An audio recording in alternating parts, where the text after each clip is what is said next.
विश्व में आतंकवाद फैला रहा था और अपने टैरिफ्स के माध्यम से फैला रहा था, उसके पर कतर दिए गए हैं।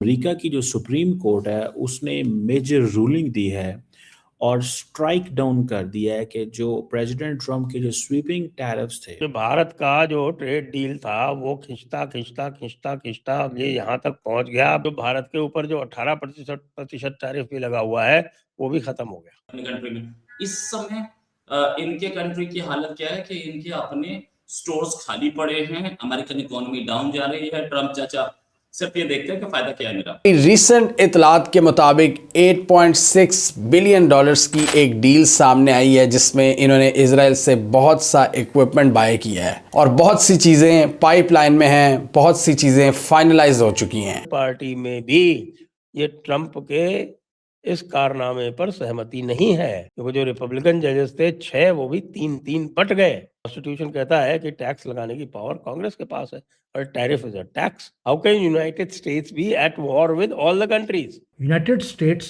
डेस्परेट है। मोदी जी जानते हैं कि मजबूरी क्या है डोनाल्ड ट्रंप की। उसे एक मैसिव अनडिनाएबल इकोनॉमिक विन चाहिए अपने लोगों को दिखाने के लिए कि देखिए मैंने कितना बड़ा इकोनॉमिक एक जीत हासिल करी है।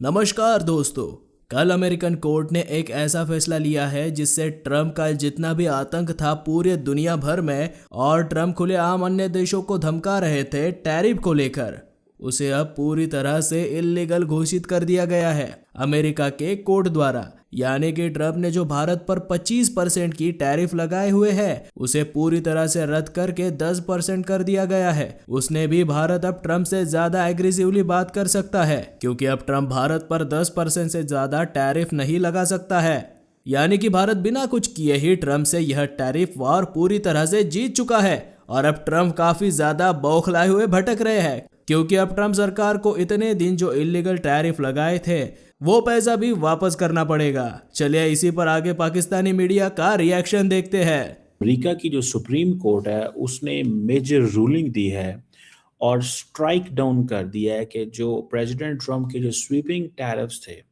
उसके ऊपर जो कोर्ट रूलिंग आई है that is with the 6-3 decision.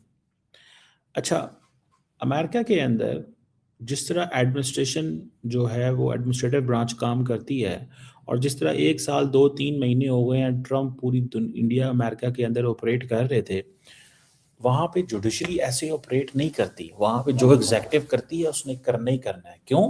क्योंकि उसको कोई पूछ ही नहीं सकता। वो अमेरिकन सदर है, वो अवाम से वोट लेके आया है, जुडिशरी की वो है ही नहीं है। और ये जो अमेरिका ने international emergency economic powers act जो 1977 है, इसके अंदर जो टैरिफ लगाए थे और ये नेशनल इमरजेंसी है, ठीक है जी। और अब ये जो चीफ जस्टिस हैं वहाँ पे और जो बाकी लोग हैं उन्होंने कहा है कि नहीं, कि प्रेसिडेंट के पास ये पावर नहीं है to impose tariffs and regulate commerce. और उन्होंने ये भी कहा कि ये जो इंटरनेशनल इमरजेंसी इकोनॉमिक पावर हैं ये ऑथराइज नहीं करते प्रेसिडेंट के कि वो टैरिफ इम्पोज करें। तो जो ट्रेड डेफिसिट्स और इस तरह के इश्यूज के हवाले से ये जो इकोनॉमिक इमरजेंसी और इन चीज़ों को देखना, वो समझते हैं कि ये वो नहीं कर सकता, ठीक है ना जी। अब एक तरफ तो ये चीज़ है, अब इंडिया के ऊपर भी टैरिफ लगे हुए थे, तो ये जो इंडिया के ऊपर भी टैरिफ हैं वो क्या उड़ गए हैं। अब 18% टैरिफ उनके ऊपर भी नहीं है, पाकिस्तान के ऊपर 19% है, वो भी उड़ गया। तो इट मीन्स कि क्या जो पोजीशन पहले थी उस पोजीशन पे वो दोबारा चले गए। ये बड़ी सिग्निफिकेंट चीज़ है बाय द वे। अब इसका इम्पैक्ट क्या हो सकता है कि जो रिफंड होगा, बिलियंस ऑफ डॉलर्स रिफंड देने पड़ेंगे जो ड्यूटीज़ कलेक्ट हुई थी। कहा जाता है कि तकरीबन जो अर्ली 2025 के अंदर कोई 200 बिलियन डॉलर की ड्यूटीज़ थी, ठीक है जी। अब हुआ ये है कि विद इन अमेरिका में भी तो बहुत सारी इंडस्ट्रीज जो है ना वो इम्पैक्ट हुए हैं, लोग इम्पैक्ट हुए हैं, ग्लोबल ट्रेड इम्पैक्ट हुई है, American consumer, American businessman, economic markets. तो ये बेसिकली एक क्राइसिस पैदा हुआ है। This is a crisis because Trump one way operate कर रहा था, सुप्रीम कोर्ट ने आके उसको ख़त्म कर दिया और 6-3 के साथ जो भारत का जो ट्रेड डील था वो खिंचता अब ये यहाँ तक पहुंच गया। अब उसके ऊपर जो साइन होने थे वो मार्च में होने थे। आज के इस निर्णय के बाद में जो भारत के ऊपर जो 18% टैरिफ भी लगा हुआ है वो भी खत्म हो गया। अब भारत जो है वही पुरानी जो 3% से 5% वाला जो टैरिफ रेजिम था उसी में वापस चला गया। इतने दिनों तक जो इन्होंने धींगा मुश्ती की, अब लोग ये कह रहे हैं कि जो पैसे आपने हमसे हटे हैं उसको वापस कीजिए। ऑलरेडी डिक्लेयर कर दिया लोगों ने कि भैया हमने जो पैसे दिए हैं टैरिफ के रूप में वो सब हम वापस लेंगे। लॉ सूट्स की तैयारी शुरू हो गई है। लेकिन ट्रम्प तो ट्रम्प है।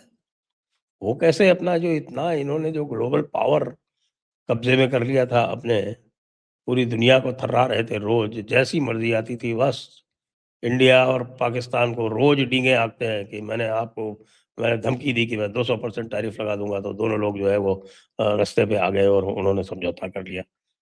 अब इसको आप कितनी बार नकारते रहिए, लेकिन वो तो नहीं मानने वाला। उसको झूठ बोलना है तो बोल रहे हैं।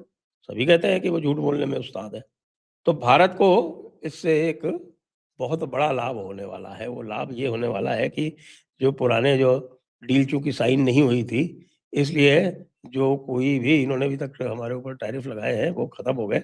और लोगों ने जिन्होंने टैरिफ पे किए हैं वो बिल्कुल स्वतंत्र है कि वो अपने टैरिफ जो पेड टैरिफ है उनको वापस क्लेम करें। कहता है कि अगर आपके पास टेक्नोलॉजी है तो आप हमारे मुल्क में आएं, ज्वाइंटली प्रोडक्शन करें और मिलकर हम असलहा बनाते हैं और फिर उनमें से कई फाइनल प्रोडक्ट्स वापस इजराइल भी जाती हैं। यहाँ एनालिस्ट के मुताबिक गजा जंग के बाद जब से इजराइल को बैशिंग का सामना है यूरोपियन कैपिटल्स की जानिब से, और वहाँ पर बहुत सी कदगने हैं, वहाँ लीगल मसाइल हैं, ह्यूमन राइट्स के मसाइल हैं, वहाँ बहुत सी पार्लियामेंट्स ने इजराइल के साथ डिफेंस कोऑपरेशन को बहुत हद तक कम कर दिया है। और मोदी के अंडर भारत जो सिर्फ मौके की तलाश में रहता है, जिनको ह्यूमन राइट्स की कोई परवाह नहीं है, जिनके यहाँ कोई लीगल प्रोसीजर्स नहीं है, वो इसको एक गोल्डन अपॉर्चुनिटी के तौर पर एक्सप्लॉइट कर रहा है और इजराइल को कह रहा है कि आप हमारी मदद करेंगे और हम आपकी। और इससे भारत को एक बहुत बड़ी स्पेस मिल रही है। और अभी रीसेंट इतलात के मुताबिक 8.6 बिलियन डॉलर्स की एक डील सामने आई है, जिसमें इन्होंने इजराइल से बहुत सा इक्विपमेंट बाय किया है और बहुत सी चीज़ें पाइपलाइन में हैं, बहुत सी चीज़ें फाइनलाइज हो चुकी हैं। और इस पार्टनरशिप के जरिए भारत अपने मेक इन इंडिया नैरेटिव को भी स्ट्रॉन्ग कर रहा है कि देखो